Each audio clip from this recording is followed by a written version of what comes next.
Your female characters should have agency outside of other characters, especially male characters. Hi, I'm Jenna and I write science fiction fantasy novels and help you put the magic back into writing. And this month is Women's History Month, so I decided to kick it off right with a video all about how to write strong female characters. So yes, number one thing is that your character should have agency, goals, aspirations outside of other characters.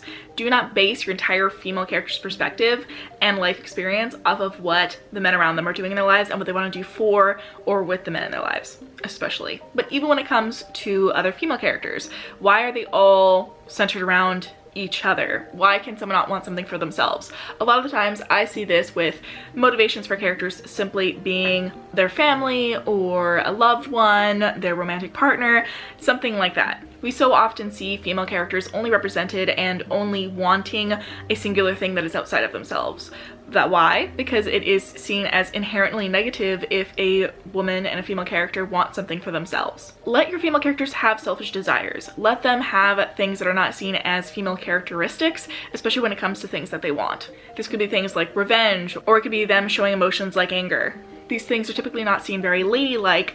Please, give me your most unladylike female characters. Why? Because they're still women and women do experience all of these emotions and they're just not shown as doing so. Why? Because we do not like the unlikable female character. Male characters are typically allowed to have negative traits. They're typically allowed to want things that are more selfish and more self-serving than themselves, and they're still seen as likable characters. But the second you give those same traits and those same attributes and those same wants to female characters, they are no longer seen as likable characters, and thus they are harder to sell. But the more often that we as writers break that mold and allow characters to just be authentic and real characters who have selfish desires, who have things that they want for themselves, and have negative traits or traits that are seen as more masculine in nature, we allow for more characters like that to be shown. Sexy Lampshade Syndrome, if you haven't heard of this, this is basically where if you can take a piece of media and you can cut out all of the female characters, or even one of them, hell, any of them, and replace them with a just really sexy lampshade, then you don't have strong female characters.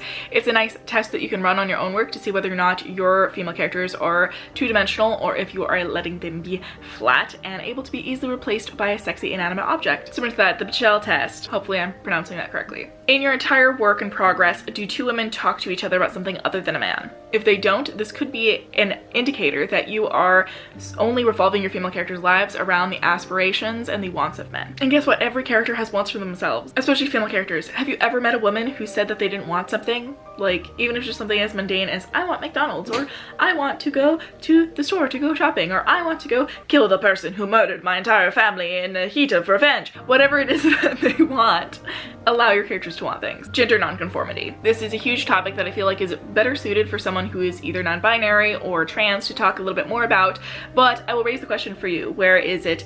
Is your character who is a woman a tomboy, or are they actually non-binary or trans? This is obviously something that you would want to take up with a sensitivity reader, someone who actually has that lived experience. And I'd recommend you not make your main character those things if you yourself are not those things. But I would also ask you, are you writing that experience because you feel like it relates to you? And if so, are you actually needing to go on a journey of your own? Because I feel like when it comes to novels, they are a great way for us to explore parts of ourselves where we consciously wouldn't want to explore these aspects, but when we put it in a fictional context, we are then more comfortable exploring these things. This often happens with people's sexualities. They're like, oh no, I'm just writing a gay character because I think it's really interesting. Well, maybe it's because you're gay. Whatever the reasoning may be, obviously just look within yourself and decide, is this character actually trans? Are they non-binary? Are they something else entirely? Or are they even supposed to be a woman at all? I find a lot of times women try to only write women characters and men only try to write men characters, but then sometimes the lines get blurred when really the character should have been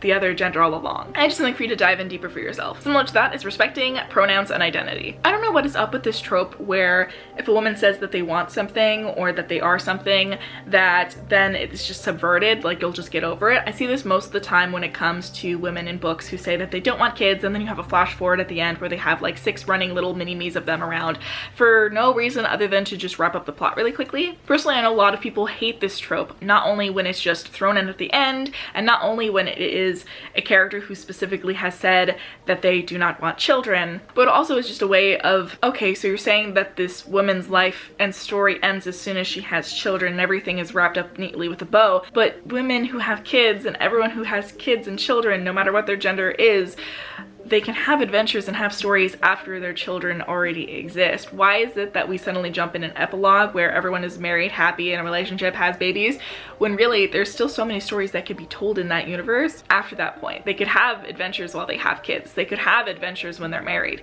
Why does everything just suddenly stop and get nicely written up in a bow as soon as someone has a child? Why? Because we still believe that a woman's life in her maidenhood and in her adventurous stage ends as soon as she has children. And so that is a trope that we have unfortunately been seeing a lot of. And I would challenge you to subvert it or to just simply not do it. Because in reality, especially when it comes to a lot of YA books that are out there, why are we teaching young girls that all of a sudden their fun adventures stop as soon as they have kids and get married? And it's always in that order too. It's very rare when you ever see a story, especially targeted towards a younger audience, like in YA, where you have someone who had kids out of wedlock. You had kids and you were still going on an adventure, and you're not the mom figure in the book. You're actually the main character or a side character. Usually it's the mom who ends up being a negative role, who ends up telling people not to go on adventures. Respect pronouns of your characters, but then also respect their identities as people who either don't want to have kids, someone who doesn't want to get married, or other things along those lines. If the character says that they want or don't want something, I would respect that rather than trying to override what they want so that you can wrap it up in a little bow that is based off of your beliefs about gender. Bringing it back to the first point that I had is that not only do female characters have wants or attributes that are seen as more masculine or negative for a woman to have, and those should be shown in a more positive light than they are, but also they're going to have their own flaws. They're going to have their own opinions. They are all around going to be their own person. Don't base their attributes and their flaws, characters, opinions, and personality off of characters around them. Instead, try to base it off of their environment, how they grew up, their lived life experiences. One thing I've noticed as well is that if you have a character who's the main character in a book or a side character, and their mother is present in the story, a lot of the times you'll see them as the little mini-me copy of their mothers. This overall is a really negative thing that just women in general do to themselves, and I'm tired of seeing it in personal and friend and groups and in books. Because yes, while a child may have come from your body, they are not an extension of you. You may love your child, you may want to take care of them as much as feasibly possible, but going so far as to dress your child exactly like you, give them the hand-me-downs of your clothes, have them only be able to do things that you yourself would do, only able to make them believe what you believe. For all the moms out there, not great, don't do that, they're their own person. But then also too, we see this in books all the time. We see this in media all the time. Typically, I do see it in more of the negative light of, I want to be my own person, you know, trope of teenagehood, which is valid. But then also sometimes it is not consciously done. We see a lot of times where someone is a little mini-me for a parental figure, whether it is a father or a mother. I would ask for us to move past that trope, to be honest with you. I think it's time to kind of bury that idea that your child is going to grow up exactly like you, and I think it's dangerous when we put it into media and we say that that's the normal thing. If you want to subvert it, however, if you want to turn it on its head, if you want to make a critique of it, then more than welcome. I think those are very much still needed in society, because unfortunately parents still do have this view that you're my child, you are a part of me, you can then only do what I would do, you can only do what I would say, you can only believe what I believe. And I feel like we need to hopefully help parents move past that idea and that concept entirely. And you know, books have power. Books and words we can change the world with. So why don't we put things in books that we want to see more, or critiquing things that we want to see less. Next, tough and strong do not just mean bodily strength. I think we think of a strong female character, we think of characters like Black Widow, Katniss Everdeen, people who had a lot of strong physical strength to them. However, that is not all that a strong female character is. They are also compassionate, they are also adventurous, they are also brave. What makes a strong female character, in my opinion, is that they can have those great cool traits about them, and they could be physically fit and strong, or they could be maybe bodily a little bit more weak, but they still have a strength in their character. It doesn't necessarily mean that they're a good character, they could be a fucking asshole, but if you build them correctly where they are an in-depth character, they can stand on their own, then guess what? They are a strong character who can be on their own without the necessity of having a man back their story, back their characteristics, and overall hold something over the female character. So let your characters, no matter their gender, be nice and strong and stand on their own 2 feet. All of your characters should, even occasional side characters who pop in and out of the story. So why do we think that that's something that women characters shouldn't have? It's sexism. That's all it is. Next is emotions with depth and complexity. Typically when you see a book written, especially from a man's perspective, and it is of a woman, they will express emotions the way a man does, or where they expect women to express their emotions. All the time we hear about the trope of women being super emotional, so when we have works written by men of women, a lot of the times we have overly emotional female characters. And this is basically just a trope, because if you've ever actually seen a woman who's experiencing a lot of emotions, most of the time they do not act the way that men expect them to, or how men are able to guess that they will react. One of the greatest examples of this I've seen recently has been a TikTok trend where it is how people expect you to react versus how you react, and all the time it's like one side is the person crying, screaming, like this is how you would expect this person to act enraged, but in reality this is how a woman reacts to when they're enraged. And it was on the side where they actually reacted was just very silent. You could just see in their eyes the absolute burning rage behind it. And I think that is one of the main ways that male writers fuck up when they write female characters, is that when the female characters get angry, they'll be throwing punches, they'll be screaming, crying, you know, freaking out, all in all. But if you've ever met a woman who's absolutely enraged, you will see how calm and collected and dangerous she is. This is, again, not for every character and definitely depends on the situation, but I do not honestly see very often where male writers, and even some female writers, will write women's rage correctly, or accurately, I should say. And really, again, it depends on your character, but I've read books where characters most certainly should have been screaming out at the sky, and they weren't even upset at what had happened, and it was valid to be upset, and they weren't, and it makes absolutely no sense for the plot.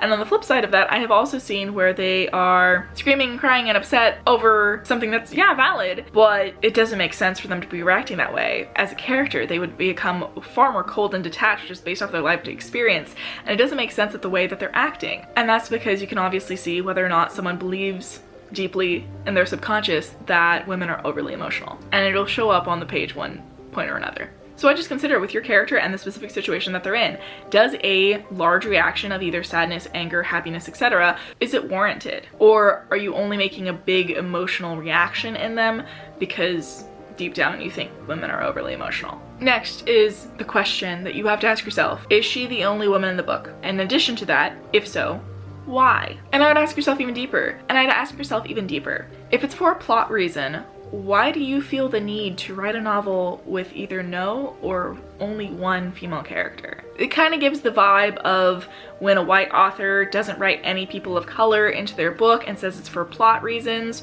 or only one token person of color in the novel and they probably die. Why do you feel the need to write that? Why do you think that the plot hinges on that fact? If you're gonna say, oh, it's because I'm writing European fantasy, well, guess what? There were people of color all over Europe for basically every single time period, so that's an invalid excuse for starters. And when it comes to women, I can't think of any reason why you would have a book with only one or no female characters in it whatsoever, other than ingrained and deeply rooted sexism. So maybe that's a question you should be asking yourself. Unless this is literally a book with like one character and it's just like their internal monologue the entire time, and even then, they should probably think about a woman in their lives at some point. And also, that really sounds boring. I don't want to read that book, but you get what I mean. Your for plot reasons excuse is an excuse. So are you writing a book? Did any of these help you? Let me know down below, and don't forget to check out my video about how to market your book before it's even published. Remember to subscribe for videos every Friday on how to put the magic back into writing. Catch you guys next time, so bye!